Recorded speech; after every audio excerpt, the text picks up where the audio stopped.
Hello everyone, myself Dr. Amanpreet Kaur Kalsi, Assistant Professor from Dayal Singh College, Karnal. In this lecture, we will take up the topic Nature and Structure of Genetic Material. The parts we'll cover in this lecture are Identification of Genetic Material, which includes Griffith's experiment, Avery, MacLeod and McCarty experiment, Hershey and Chase experiment. Next will be structure of DNA, Chargaff's rules, Watson and Crick model of DNA, comparison of different forms of DNA, RNA as genetic material, and finally organization of eukaryotic chromosomes.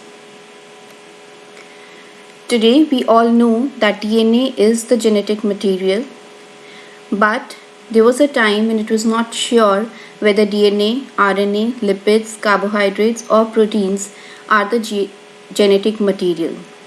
Now there were a set of experiments which gave evidence that DNA is the molecule responsible for conveying hereditary characteristics and thus serves as the primary genetic material.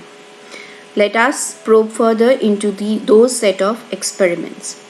The first experiment in this line was given by Frederick Griffith in the year 1928. He did his experiment on bacterium Diplococcus pneumoniae, which causes pneumonia. In nature, two strains of this bacteria exist. One, the smooth strain, which has further three types, S1, S2 and S3. It is called smooth strain because its colonies are smooth in outlook, shiny due to the polysaccharide capsule present. This is the virulent or pathogenic or disease-causing strain of the bacterium. And the other is the rough strain, which has further three types, R1, R2 and R3. It is called rough because in appearance it is dull and rough. The reason being absence of capsules. And this is non-virulent, non-pathogenic or the strain which does not cause the disease or infection.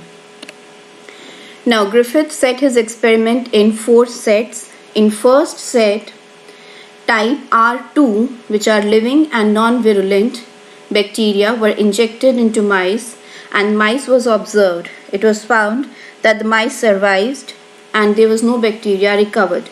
Obviously, because rough strain is non-disease causing, so there was no infection in mice and mice did not die.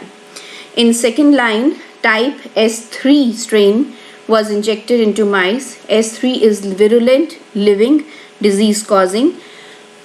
Because it is disease causing, so the mice died and virulent bacteria were recovered from the dead mice.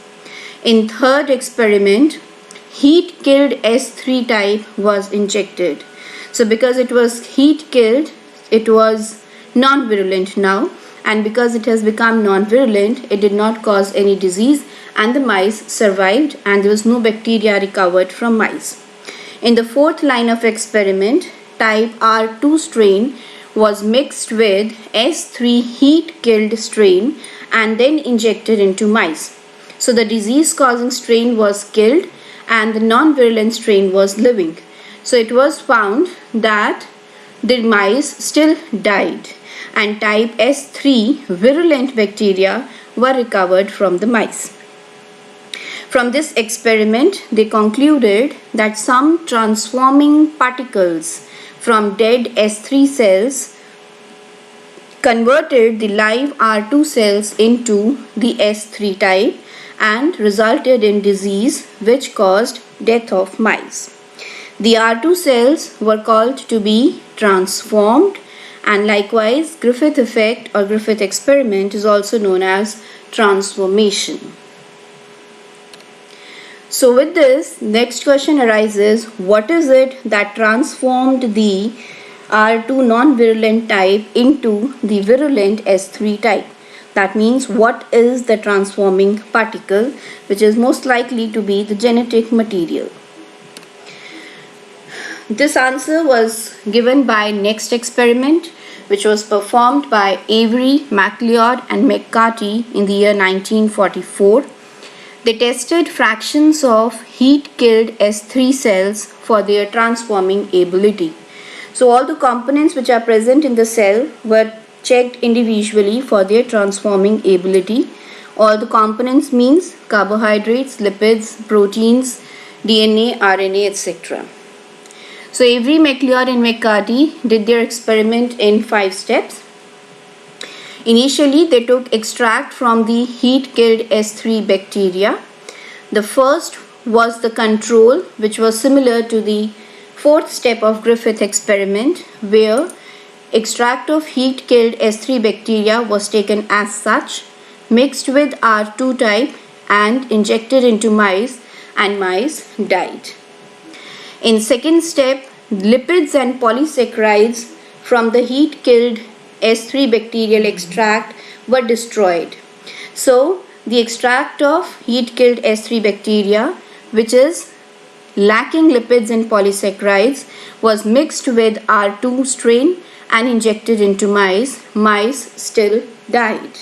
Likewise, proteins were destroyed and then the mixture was injected. RNA was destroyed and then the mixture was injected. In all 4 conditions, the mice died. Lastly, DNase was added to the extract of heat-killed S3 bacteria to destroy the DNA content of extract. Then this DNA-less extract of heat-killed S3 bacteria was mixed with R2 type and then injected into mice, and it was found that mice lived this time and no bacteria was recovered from mice. So this clearly shows that transformation is not disrupted by the removal of lipids, proteins, polysaccharides or RNA. When either of these 4 were absent, infection still occurred, mice still died. That means none of these 4 is performing the role of transforming particle. The DNA is the hereditary molecule or the transforming particle which is required for transformation. So this is how we got to know that DNA is the genetic material. But are we sure that DNA is the genetic material? To cross-check or to further confirm this, another set of experiment was performed by Hershey and Chase in the year 1952. They identified DNA to be the genetic material of phages. Phage is a virus which has DNA and a protein coat. On the right side, you can see figure of phage, where blue part represents the DNA and black part represents the protein coat. When this phage infects bacteria, it inserts its genetic material into the bacterium and the protein coat remains on the outside. This is the feature how phage infects bacteria. Now what they did in their experiment, they set up their experiment, Hershey and Chase set up their experiment in 2 batches. In first batch, phages were grown with radioactive sulfur, which was incorporated into the protein coat, and in batch 2, these phages, a different set of phages, were grown with radioactive phosphorus, which was incorporated into phage DNA. Now both these batches were independently mixed with bacteria. The phages obviously will infect the bacterial cells. Once the phages, these radioactively labeled phages, have infected the bacterial cells, the mixture was agitated in blender to separate the phages which are left outside the bacteria from the bacterial cells which have been incorporated with the phage DNA. In the next step, the mixture was centrifuged so that the bacteria form a pellet at the bottom of the test tube as shown here. So the liquid will have the protein coat of the phages and the pellet will have the bacteria with the genetic content of the phages.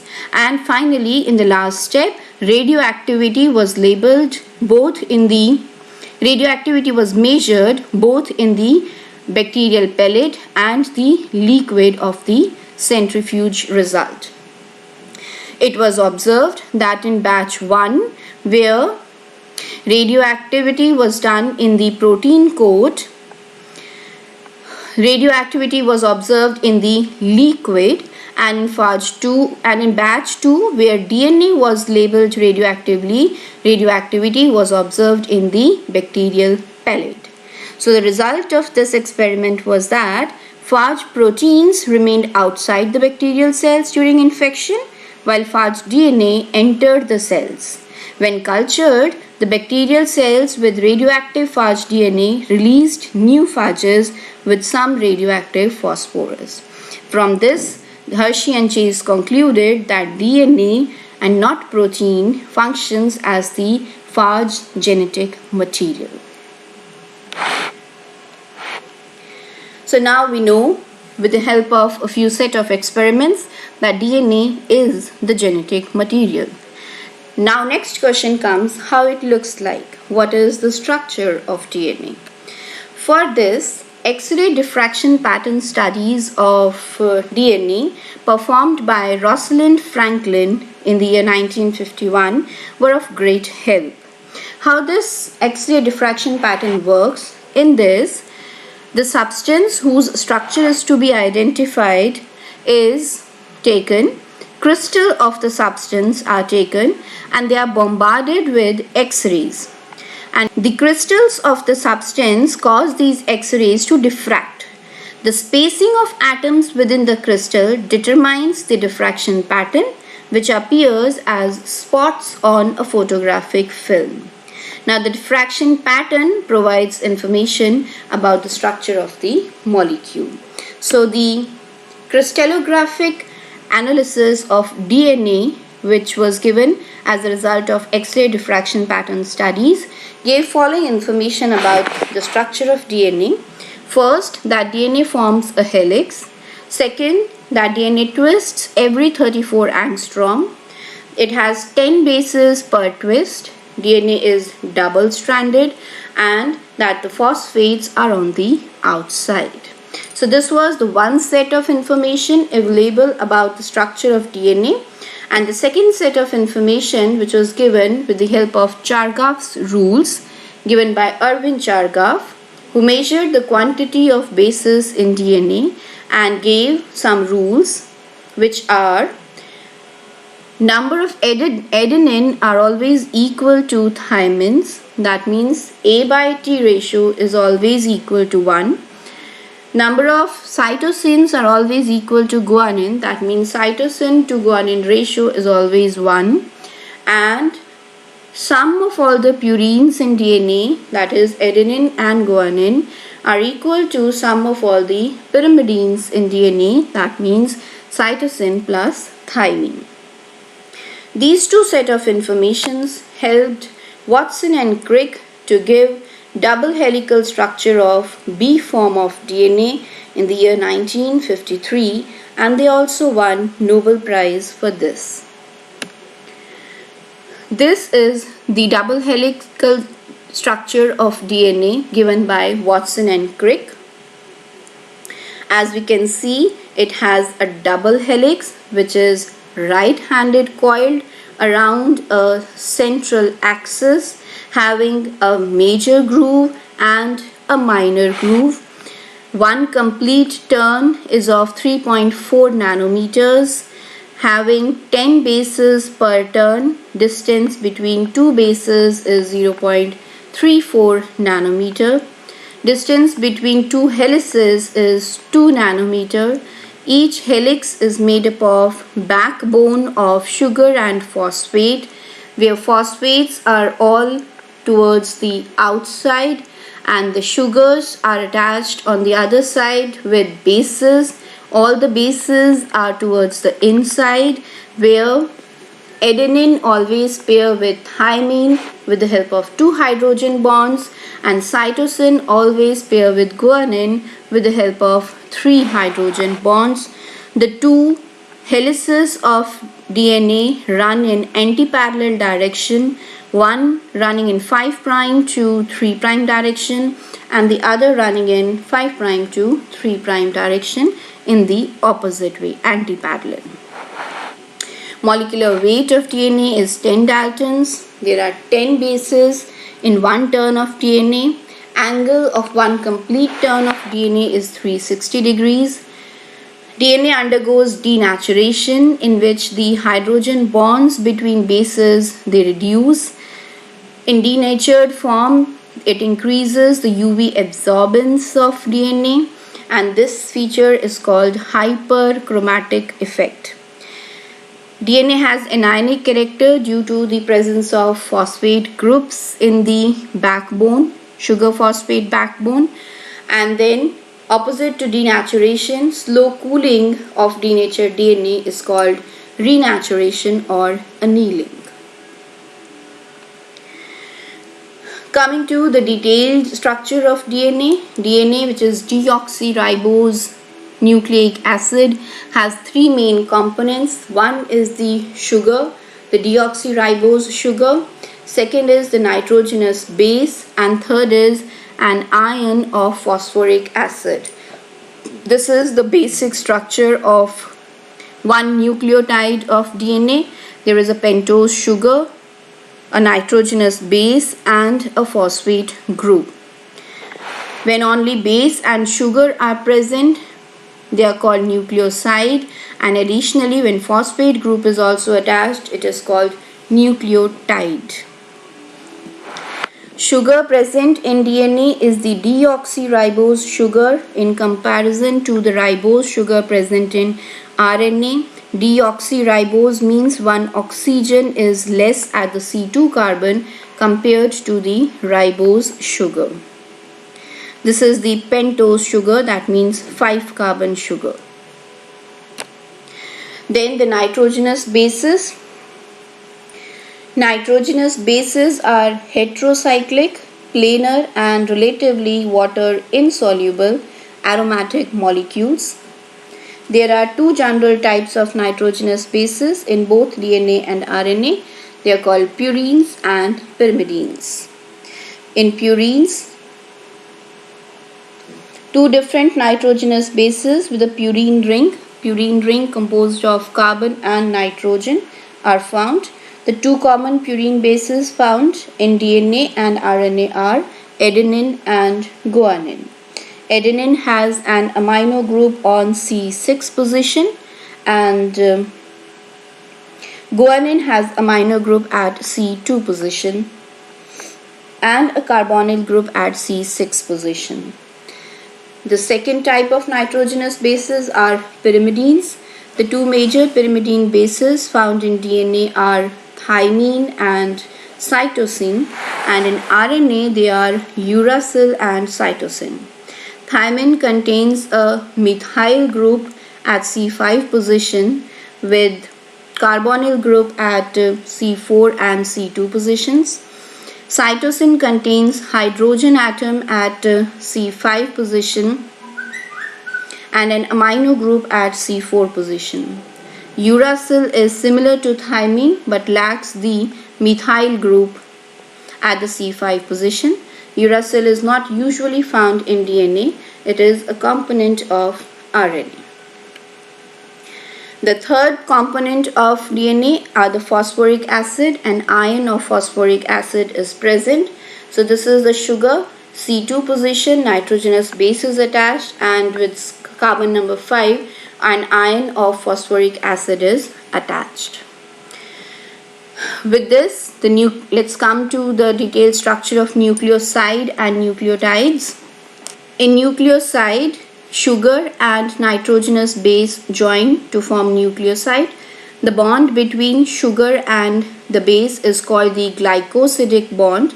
This bond is said to be in the beta configuration with respect to the ribose sugar. And then nucleotides are phosphoric acid esters of nucleosides.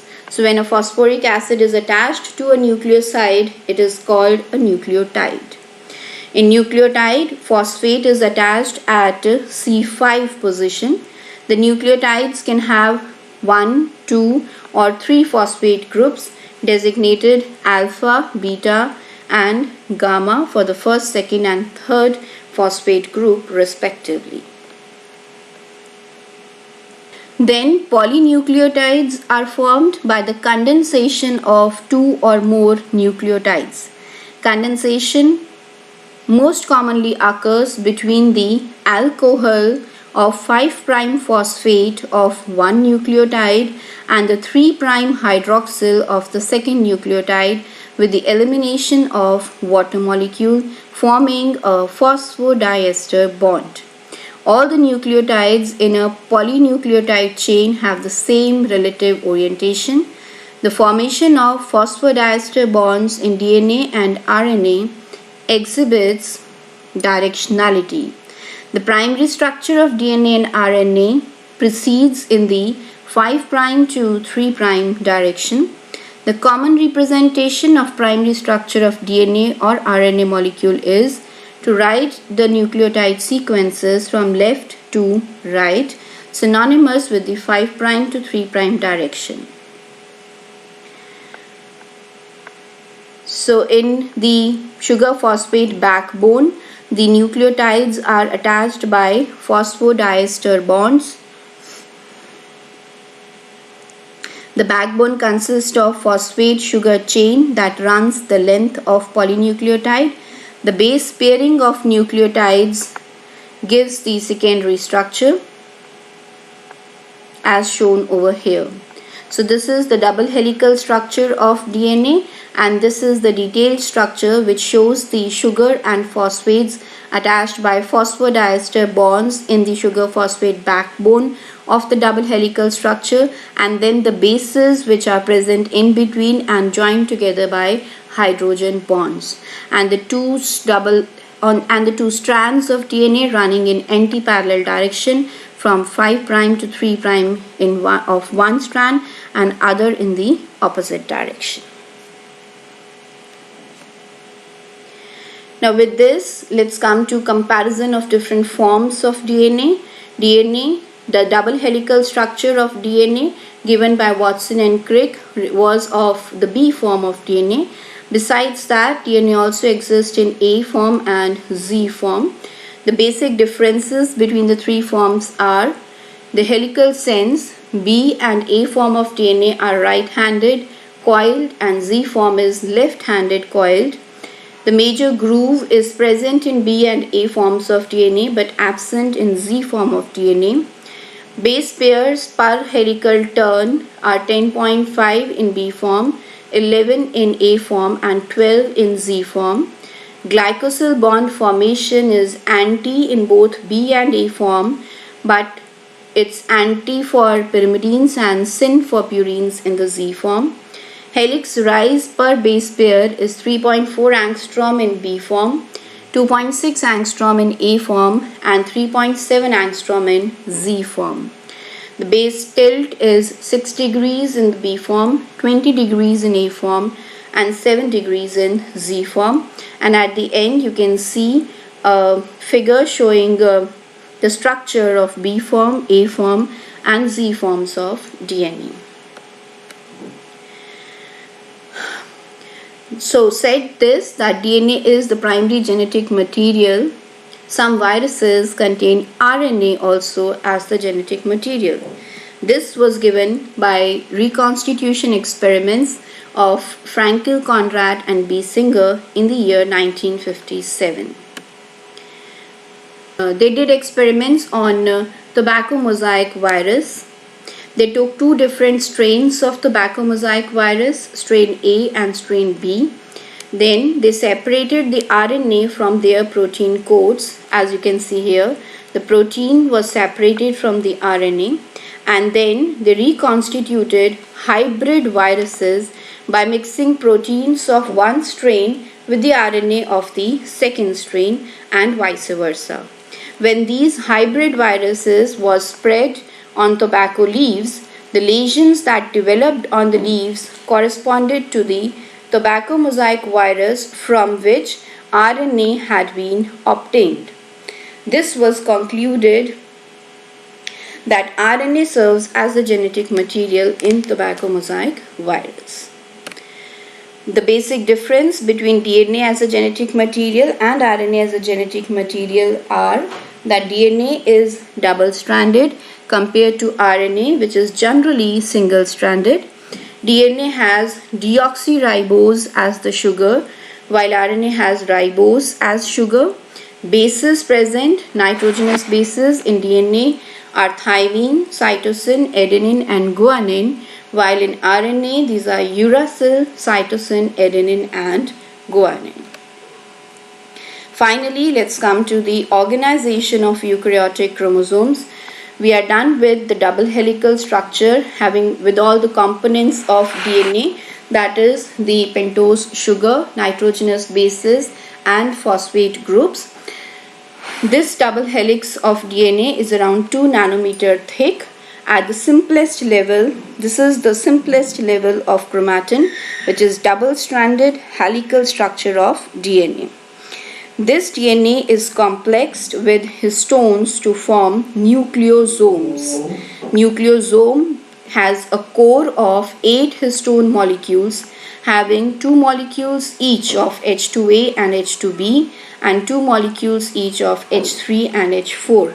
So nucleosome core made up of 8 histone molecules around which DNA wraps around 1.65 times, and this wrapping of DNA is sealed with the help of H1 histone, making this a chromatosome.